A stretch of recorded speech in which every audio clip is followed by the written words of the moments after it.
उनको सबक सिखाने का प्लान तैयार हो रहा है और जमीन से लेकर समंदर तक चीन की घेराबंदी शुरू हो गई है। इसके लिए आर्मी, नेवी और एयरफोर्स तीनों सेनाओं ने अपनी निगरानी को बढ़ा दिया है। आर्मी और एयरफोर्स के रडार एक्टिव कर दिए गए हैं। फाइटर जेट और हेलीकॉप्टर से एलएसी पर नजर रखी जा रही है। इतना ही नहीं, नेवी के वॉरशिप भी रणनीतिक लोकेशन पर तैनात कर दिए गए हैं। यानी भारत ने चीन को घेरने की पूरी तैयारी कर ली है। इस वक्त की बड़ी खबर है कि भारत ने चीन को घेरने की यह तैयारी तेज की है और तीनों सेनाओं ने निगरानी बढ़ाई है। एयरफोर्स के रडार और फाइटर जेट से निगरानी रखी जा रही है। भारत को की तैयारियों को लेकर यह बड़ी खबर इस वक्त आ रही है। तीनों सेनाओं ने निगरानी बढ़ाई है। हालांकि बातचीत का विकल्प भी छोड़ा नहीं गया है। कल विदेश मंत्री लेवल की बातचीत हुई थी, आज कमांडर लेवल की बातचीत हो रही है चुशुल इलाके में। लेकिन भारत तैयार है। भारत यह देख चुका है कि चीन पर आप कतई यकीन नहीं कर सकते और इस वक्त भारत और चीन के बीच एलएसी पर जबरदस्त हलचल भी है। कमांडर लेवल की बातचीत चल रही है। इसके साथ साथ बॉर्डर एरिया के आसपास सेना की मूवमेंट तेज है। प्रधानमंत्री ने कल ही बीजिंग को डायरेक्ट मैसेज दे दिया था कि शहीदों का बलिदान व्यर्थ नहीं जाएगा। सवाल है कि अब आगे क्या होगा। हमने ऐसे कमांडर से बात की जो लद्दाख और एलएसी के आसपास आपको भारत के मिलिट्री बिल्डअप के बारे में बताएंगे।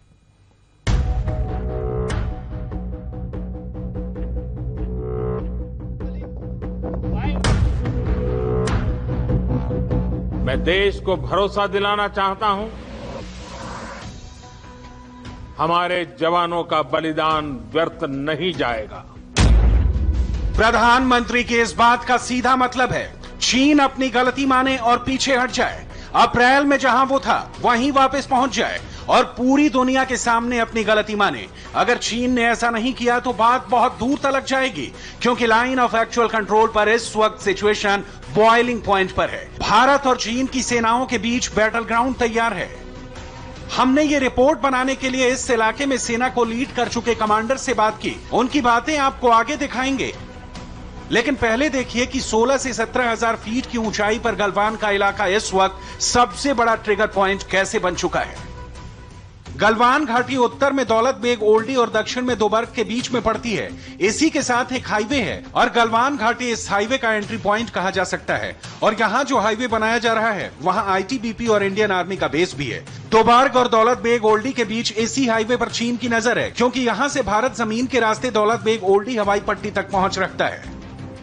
इस रिपोर्ट को बनाने के लिए हमने ऐसे एक्सपर्ट से बात की है जो इस इलाके को बहुत अच्छी तरह से जानते हैं। यहां भारतीय सेना की कमान संभाल चुके हैं। प्रधानमंत्री का मैसेज बड़ा सीधा और बड़ा, इसमें कोई ज्यादा समझने वाली बात है नहीं। प्रधानमंत्री ने कहा है, उसका मतलब ये है कि आप जहां से आए हैं वहां आपको वापस जाना पड़ेगा। जो पिछले 8-10 दिन से लगातार पूरे भारतवर्ष कह रहा है, भारत सेना कह रही है और सब तरफ से यही आवाज आ रही है कि जहां आप अप्रैल में थे आज से 40-45 दिन पहले, वहां आपको हर हालत में जाना पड़ेगा। अब सैटेलाइट इमेज में देखिए कि गलवान घाटी कैसे इस वक्त बैटल ग्राउंड बन चुकी है। गलवान में दोनों सेनाएं बड़ी तादाद में अब भी आमने सामने हैं। चीन ने इस जगह पर अपनी सेना बैठाई हुई है। उसकी मिलिट्री की 200 से ज्यादा गाड़ियां यहां पर मौजूद हैं और अब उसका इरादा इस जगह पर परमानेंट पोस्ट बनाने का है। जबकि ये दोनों देशों के बीच पेट्रोलिंग पॉइंट 14 के नाम से जाना जाता है। यहाँ दोनों सेनाएं पेट्रोलिंग करती रही हैं। इसकी दो रिस्पॉन्स हैं। एक तो ये है कि जो वो हमारे इलाके में घुस के आ गए हैं उनको वहां से निकालना है बाय मिलिट्री फोर्स, और दूसरा हमने ऑफेंसिव एक्शन हमको लेना चाहिए। उनके जो हमारा इलाका उन्होंने ले रखा है एक्साइचिन, आप उसमें घुसिए, आप उनका वेस्टर्न हाईवे को इंटरडिक्ट कीजिए, जैसे वो हमारा दरबुक डीबीओ रोड को इंटरडिक्ट करना चाहते थे, वैसे ही आप उनकी वेस्टर्न हाईवे को कीजिए एक्साइचिन में। गलवान घाटी का रास्ता अक्साई चिन पहुंचता है और चीन यहां भारत की एंट्री बंद कर देना चाहता है। दोनों देशों के बीच इस टेंशन ने पूरी एलएसी का टेम्परेचर बढ़ा दिया है। चीन की पूरी स्ट्रेटजी इस वक्त अपने नए कमांडर लेफ्टिनेंट जनरल शू किलिंग के इर्द गिर्द घूम रही है, क्योंकि अब शू किलिंग के पास तिब्बत में चीन की फोर्स की पूरी कमांड है और वो राष्ट्रपति शी जिनपिंग के करीबी माने जाते हैं।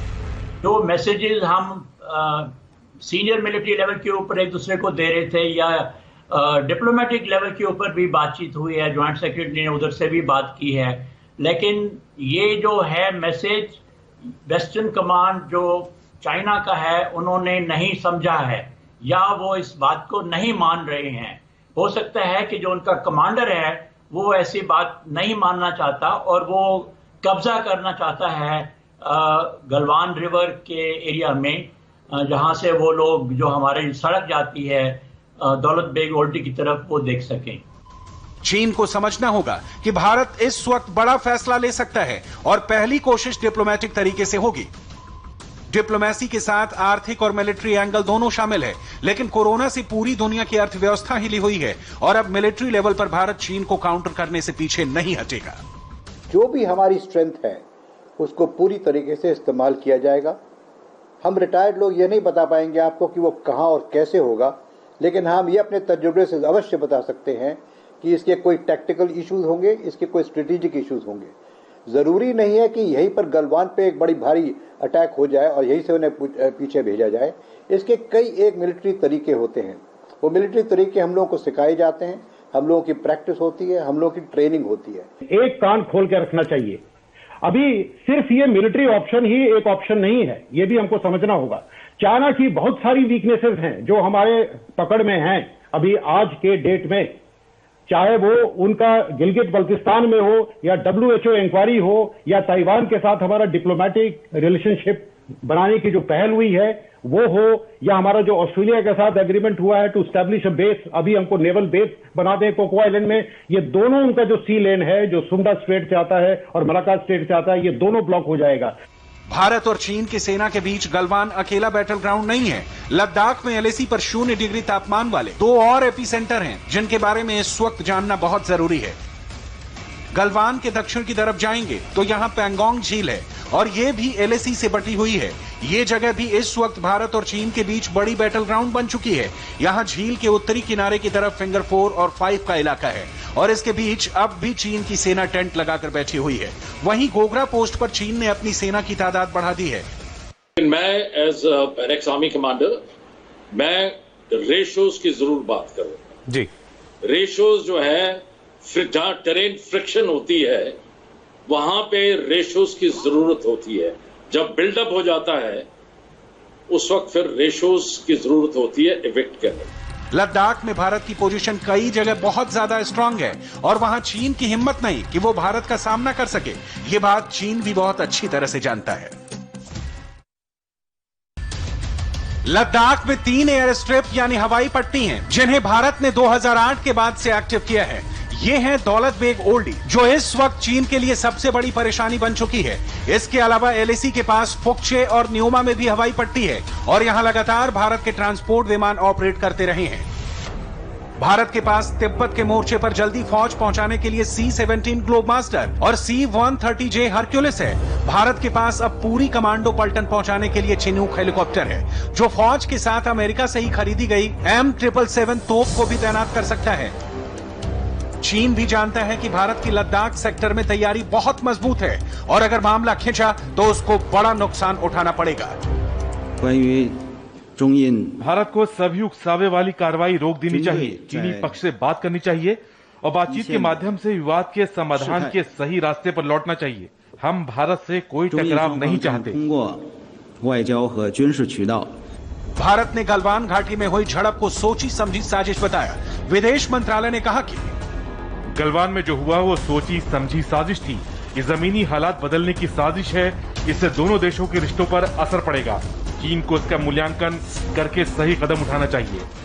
यानी LAC के लिए भारत ने रेड लाइन खींचनी शुरू कर दी है। तिब्बत बॉर्डर पर लाइन ऑफ एक्चुअल कंट्रोल 3 हिस्सों में बटी है। पहला है पश्चिमी सेक्टर यानी लद्दाख से लगा इलाका यानी अक्साई चिन। दूसरा है मिडिल सेक्टर यानी हिमाचल प्रदेश और उत्तराखंड से लगी सीमा और तीसरा है पूर्वी सेक्टर यानी सिक्किम से लेकर अरुणाचल प्रदेश तक, जिसे लेकर चीन की नीयत ज्यादा खराब रही है। वहीं देखा जाए तो हिमाचल प्रदेश, उत्तराखंड और सिक्किम से लगे बॉर्डर पर चीन कम आक्रामक रहा है। पिछले दिनों हिमाचल और उत्तराखंड में लगी LAC का वहां के कमांडर दौरा कर चुके हैं और तैयारी पूरी है। पूरी LAC के लिए भारत की करीब 5 लाख फौज अलग अलग सेक्टर में तैनात है। लद्दाख से लेकर पूर्वोत्तर तक भारत ने पिछले 15 सालों में तेजी से काम किया है और अपनी मिलिट्री फॉर्मेशन को काफी मजबूत कर लिया है। लेह में तैनात 14वीं कोर में 1 लाख से ज्यादा सैनिक हैं। वहीं कोलकाता में तैनात पूर्वी कमान में 3 लाख से ज्यादा सैनिक हैं और इनमें बड़ी तादाद पूर्वोत्तर में सिक्किम और अरुणाचल प्रदेश के बॉर्डर का ध्यान रखती है। 3488 किलोमीटर लंबी LAC की दूसरी तरफ भी चीन की 5 लाख फौज मौजूद है और भारत ने इतनी फोर्स तैयार कर रखी है, यानी फौज की डिप्लॉयमेंट में कोई कमी नहीं है। अगर चीन एक्यूपंक्चर में माहिर है तो हमें भी मालूम है उसकी नस हमने कहाँ दबानी है, और ऐसी दबानी है कि उसको इस बात का आभास हो जाए कि हिंदुस्तान जो है वो 62 का हिंदुस्तान नहीं है। हिंदुस्तान की जो फौज है पुश ओवर फौज नहीं है। अगर जंग हुई तो चीन और भारत के बीच कहां कहां फ्रंट खुल सकते हैं, इसके लिए आपको भारत और चीन के बीच 4 वॉर थिएटर दिखाते हैं। पहला है लद्दाख। ये वॉर फ्रंट एक्टिव है, टेंशन बढ़ती जा रही है, दोनों फौज आमने सामने है। दूसरा है हिमाचल और उत्तराखंड, जहां चीन के हेलीकॉप्टर घुसपैठ करते रहे हैं। तीसरा है नाथुला। सिक्किम बॉर्डर पर इस जगह 1967 में भारत और चीन के बीच ऐसी झड़प हुई थी जिसमें चीन के सैकड़ों सैनिक मारे गए थे। चौथा है अरुणाचल प्रदेश से लगी LAC, जहां चीन तवांग पर हमेशा नियत खराब करता रहा है। लेकिन भारत की पोजीशन सिक्किम और अरुणाचल में काफी मजबूत है। इसी सेक्टर में 2017 में डोकलाम वाला विवाद हुआ था और चीन को 73 दिन तक चले स्टैंड ऑफ के बाद पीछे हटना पड़ा था, यानी चीन यहां भारतीय फौज का प्रेशर नहीं झेल पाया। अंदाजा लगाया जा सकता है कि युद्ध हुआ तो LAC पर भारत की पोजीशन कितनी मजबूत है। जंग के हालात में चीन को 1962 वाला नहीं बल्कि 2020 वाले जवाब के लिए तैयार रहना होगा। प्रधानमंत्री ने इरादा जाहिर कर ही दिया है कि सैनिकों की कुर्बानी जाया नहीं जाएगी।